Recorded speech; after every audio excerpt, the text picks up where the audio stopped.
आप सभी का स्वागत है हमारी इस अद्भुत यात्रा में, जहां हम आपको ले चलेंगे द्वापर युग के रहस्यमयी संसार में।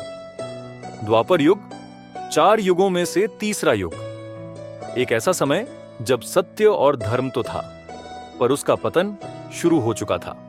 आइए जानते हैं इस युग की अद्भुत कहानियों और विशेषताओं को। सनातन धर्म के अनुसार समय 4 युगों में विभाजित है: सतयुग, त्रेता युग, द्वापर युग और कलियुग। द्वापर युग त्रेता युग के बाद आता है और इसे धर्म का 50% पतन का समय माना जाता है। इस युग में मानव का जीवन काल 1000 वर्षों तक सीमित हो गया था। इस युग में मानवता विज्ञान, शक्ति और बुद्धिमत्ता में आगे बढ़ी, पर साथ ही स्वार्थ, अहंकार और युद्धों का भी उदय हुआ। यह वही युग है जब भगवान श्री कृष्ण ने धरती पर अवतार लिया था। द्वापर युग को उसकी अनोखी विशेषताओं के लिए जाना जाता है। इस युग में धर्म के 4 खंभे सत्य, तप, दया और सच का आधा पतन हो चुका था। सत्य और धर्म कमजोर हो गए थे और अधर्म धीरे धीरे बढ़ रहा था। यह युग राजनीति और युद्धों का था।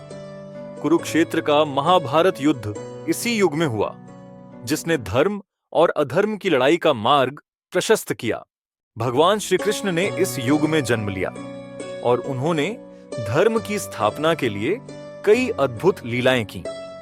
गीता का ज्ञान भी इसी युग में अर्जुन को दिया गया।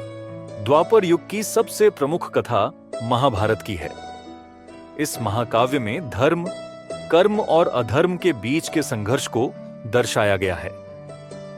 श्री कृष्ण का जीवन भी इस युग की प्रमुख धरोहर है।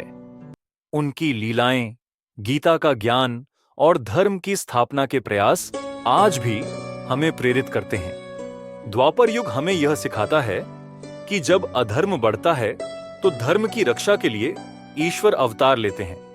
यह युग हमें अपने कर्मों के प्रति सजग रहने और धर्म के मार्ग पर चलने की प्रेरणा देता है। आज के कलयुग में भी द्वापर युग की कहानियां और श्री कृष्ण का ज्ञान हमें अंधकार से प्रकाश की ओर ले जाने में मदद कर सकते हैं। तो यह था द्वापर युग का एक अद्भुत और रहस्यमय सफर। अगर आपको यह वीडियो पसंद आया हो तो इसे लाइक और शेयर करना ना भूलें।